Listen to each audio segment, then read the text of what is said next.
Welcome to சோலை சாய் சமையல். இன்றைய வீடியோவில் ஆந்திரா ஸ்டைலில் பருப்பு பொடி தான் செய்ய போகிறோம். இது நல்லா சூடான சாதத்தில் நெய் போட்டு சாப்பிட்றதுக்கு ரொம்ப டேஸ்ட்டாக இருக்கும். இந்த வீடியோவை கடைசி ஸ்கிப் பண்ணாமல் பாருங்கள். வாங்க வீடியோக்குள்ளே போய் எப்படி செய்கிறதுன்னு பார்க்கலாம். இந்த சாஸ்பேனில் அரை கப்பு பருப்பு போட்டு வறுத்துக்கலாம்.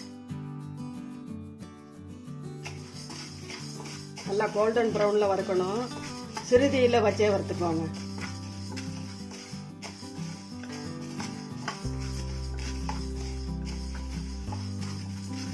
ஆந்திரா பருப்பு பொடிக்கு பருப்பு தான் போடுவாங்க. எண்ணெயெல்லாம் ஊற்றாமத்தே வறுக்கணும்.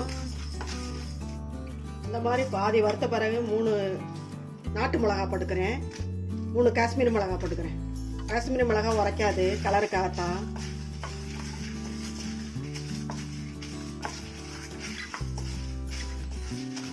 நல்லா ஹோட்டல்லலாம் இந்த பொடி தான் வைப்பாங்க. ஃபஸ்ட்டு எல்லாம் போட்டோன்னே சாப்பாடு வச்சோடனே இந்த பொடி தான் வைப்பாங்க. நல்லா இருக்கும். பருப்பும் பொட்டுக்கடலை என்ன சேர்ப்பாங்க, வேற பருப்பெல்லாம் சேர்க்க மாட்டாங்க. இந்த டயத்தில் அரை ஸ்பூன் மிளகு போட்டுக்கலாம், அரை ஸ்பூன் ஜீரகம் போட்டுக்கலாம்.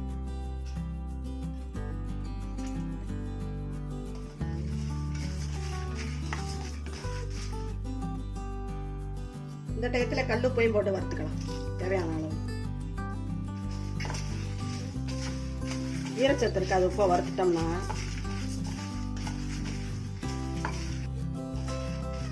நல்லா சிகப்பாக வறுவிட்டுருச்சு பாருங்க.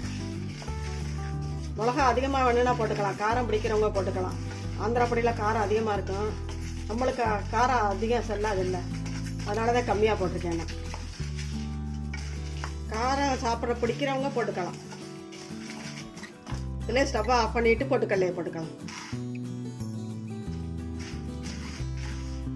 வறுத்த கடலை தானே, அதனால் ஸ்டவ்வை ஆஃப் பண்ணிகிட்டே போடுங்க. இந்த சூட்லேயே வறுவிட்டுரும். சின்ன பசங்க கூட, பேச்சுலர் பசங்க கூட செஞ்சிடலாம்.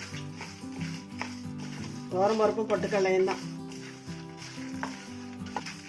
ஒரு பிளேட்டில் மாற்றிக்கலாம்.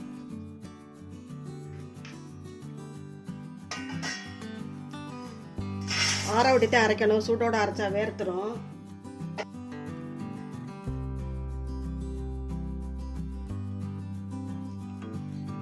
சாஸ்பேனில் கருவேப்பிலையை போட்டுக்கலாம். கொஞ்சமாக கருவேப்பிலை போட்டால் போதும். நிறைய போட்டால் கலரும் மாறிடும், டேஸ்ட்டும் மாறும்.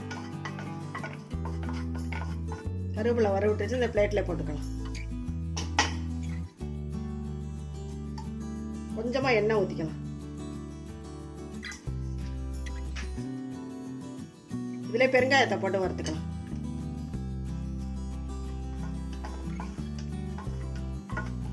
நல்லா பொரியட்டு பெருங்காயம். பெருங்காயம் நல்லா பொரிஞ்சிருச்சு. இதே பிளேட்ல போட்டுக்கலாம்.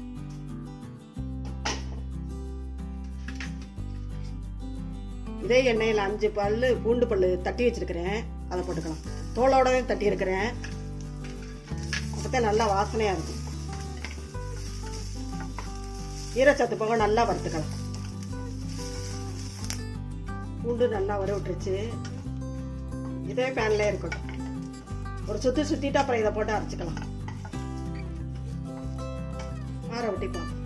நல்லா ஆறிடுச்சு. இந்த மிக்சி ஜார்ல போட்டுக்கலாம்.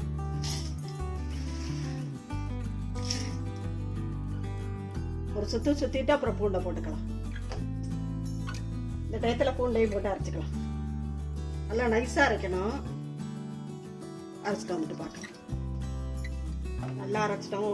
உப்பு காரம்லாம் கரெக்டாக இருக்குது. நல்லா நைஸாக இருக்குது பாருங்கள். ஒரு பவுலில் மாற்றிக்கலாம். இதே மாதிரி சுவையான பருப்பு பொடியை நீங்கள் செஞ்சு பாருங்கள். செஞ்சு பார்த்துட்டு எப்படி இருந்துக்கா கருத்துக்களை கமெண்ட்ஸில் சொல்லுங்கள். இந்த வீடியோ பிடிச்சிருந்தா லைக் பண்ணுங்கள், ஷேர் பண்ணுங்கள்.